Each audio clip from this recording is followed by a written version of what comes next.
Hello friends, good morning. Today we are discussing about artificial intelligence hierarchy. This is most uh, hot topic nowadays. तो इसमें अगर हम देखेंगे artificial intelligence hierarchy में इसमें तीन जो प्राइमरी नोड्स होते हैं वो rule based system, machine learning and AI robotics होता है. देन अगर हम बात करें रूल बेस्ड सिस्टम में क्या क्या आता है.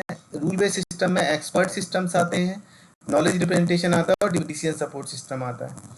तो रूल बेस्ड सिस्टम्स क्या होते हैं, जो रूल्स को फॉलो करते हैं. मतलब जो इनिशियल स्टेज ऑफ एआई थी वो रूल बेस्ड सिस्टम के फॉर्म में थी, और रूल बेस्ड सिस्टम्स को हम अंडरस्टैंड करते हैं.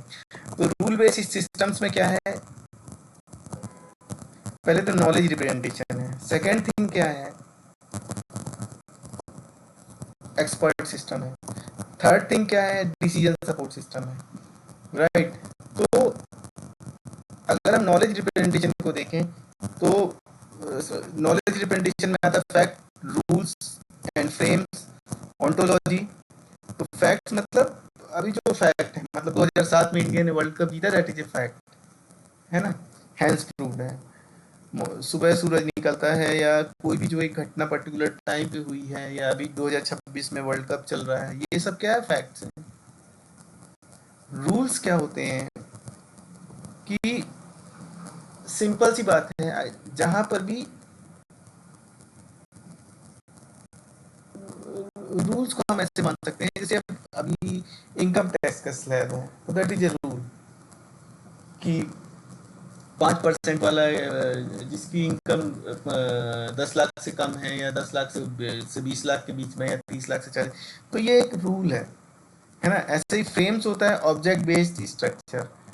मतलब अभी जैसे ऑब्जेक्ट, अभी ले लीजिए रियल वर्ल्ड एंटिटी है, जैसे ह्यूमन है, बर्ड्स है, एनिमल्स है. तो ये इनके बीच की जो रिलेशनशिप होगी, इनके बीच का जो स्ट्रक्चर होगा कि उड़ने वाले बर्ड्स कौन से हैं, नहीं उड़ने वाले बर्ड्स कौन से हैं, ये सब that comes under the frames. मतलब रियल वर्ल्ड एंटिटी को हम डिफाइन कर देते हैं, ये लाइव्स है, ये नॉन लाइव्स हैं, या ये बर्ड्स हैं, ये एनिमल्स हैं. ऐसे ही ऑन्टोलॉजी, ये भी एक तरह का कॉन्सेप्ट्स एंड रिलेशनशिप्स हैं. मतलब हम जैसे जूल्स लॉ पढ़ते हैं, नॉर्टन्स लॉ पढ़ते हैं, तो वो एक कॉन्सेप्ट है, वो किसके बीच में, फोर्स के लिए न्यूटन का लॉ लगता है. तो इस तरह की जो चीजें होती हैं, that comes under the ontology. अभी एक्सपर्ट सिस्टम में क्या क्या आता है, एक्सपर्ट सिस्टम और डिसीजन सपोर्ट सिस्टम. तो एक्सपर्ट सिस्टम मतलब जैसे आपके टैक्स कैलकुलेटर वगैरह हो गए, या लोन कैलकुलेटर हो गया, ये क्या है, एक्सपर्ट सिस्टम है. इसके अंदर नॉलेज बेस है, इन्फेरेंस इंजन है. ऐसे ही हमारा डिसीजन सपोर्ट सिस्टम क्या होते हैं, जो आपको डिसीजन लेने में हेल्प करते हैं. मतलब हम बोलते हैं ना, जैसे कि अभी अभी ट्रेडिंग अगर कोई करता है, तो वो ट्रेडिंग के जो इंडिकेटर्स होते हैं, जैसे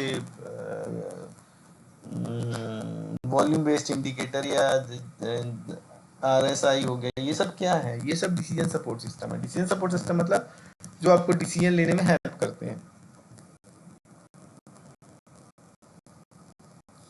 तो आइए, अभी अभी रूल बेस्ड सिस्टम तो हमने समझ लिया कि एक एक्सपर्ट सिस्टम होगा, एक नॉलेज रिप्रेजेंटेशन होगा, एक डिसीजन सपोर्ट सिस्टम होगा. मशीन लर्निंग, आइए अभी सेकंड जो नोड है एआई,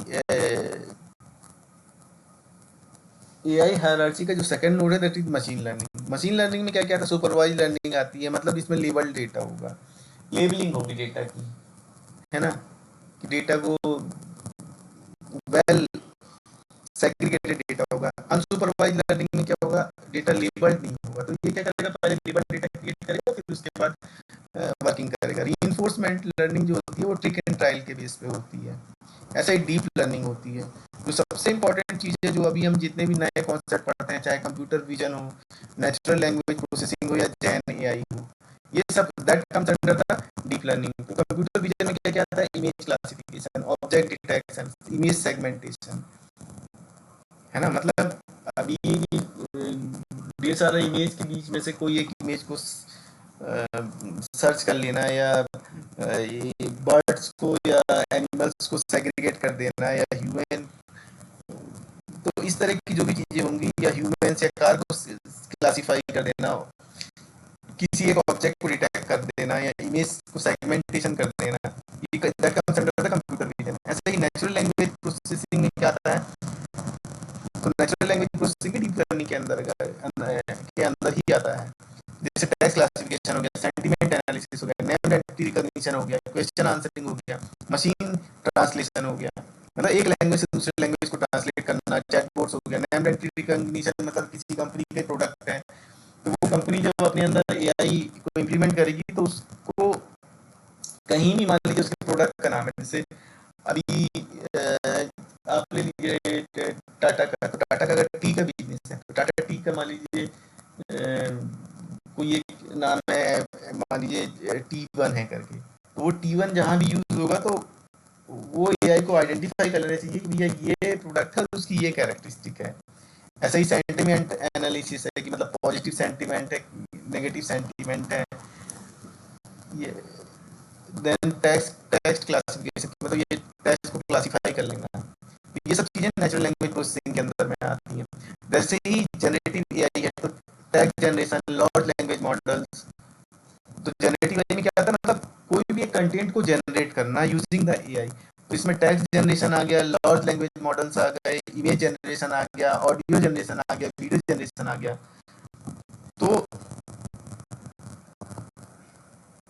मान लीजिए कोई हम टेक्स्ट जनरेट कर रहे हैं, मतलब उनको कोई एक लिरिक्स लिखना है कोई गाने की, तो हम कुछ एक मतलब उसका बैकग्राउंड बता दें और लिरिक्स जनरेट हो जाता है, टेक्स्ट जनरेशन राइट। एक ईमेल जनरेट हो जाना, ये text generation. Large language models में क्या होता है, मतलब लार्ज लैंग्वेज मॉडल्स मतलब जो आपकी हम जो कह रहे हैं उसको अगर मशीन को अंडरस्टैंड करवा दिया, that is a large language model. तो जैसे जीपीटी, क्लाउड, जेमिनी, एलएलईएमए, है ना।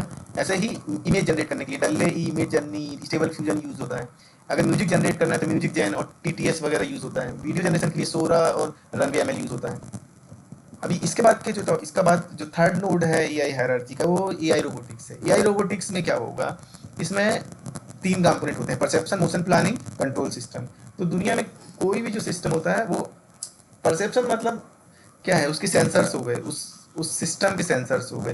दुनिया में कहते हैं ना कि आने वाले कुछ समय में single source of truth will be sensors, मतलब सेंसर्स जो भी सेंस कर रहे हैं उसको लेके सिस्टम्स डिजाइन करना। देन मोशन प्लानिंग मतलब ये जो सेंसर्स ने जो भी डेटा इनपुट किया सिस्टम में, उसके बेस पे जो मोशन की प्लानिंग होती है, that is actuators and control systems. तो कंट्रोल सिस्टम्स क्या करते हैं, परसेप्शन के बेस पे डिसीजन लेते हैं, मोशंस का डिसीजन लेते हैं राइट।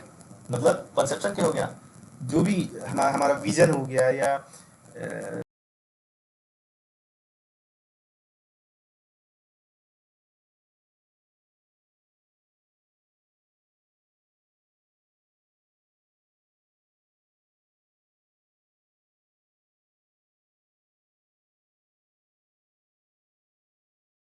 ऑडियो सेंसर हो गया या टेम्परेचर सेंसर हो गया या हीट सेंसर हो गया या CO2 सेंसर हो गया, ये सब क्या है, परसेप्शन है। मोशन प्लानिंग क्या है, जैसे मोटर्स हो गई, गियर्स हो गया। देन उसके कंट्रोल सिस्टम्स। तो कंट्रोल सिस्टम्स में क्या आता है, डिफरेंट टाइप के कंट्रोलर्स यूज होते हैं, या कंट्रोलर्स आजकल तो पूरा कंट्रोलिंग के सिस्टम्स ही यूज होने लगते हैं। तो ये कंट्रोल सिस्टम्स हो गए। So thanks for listening me.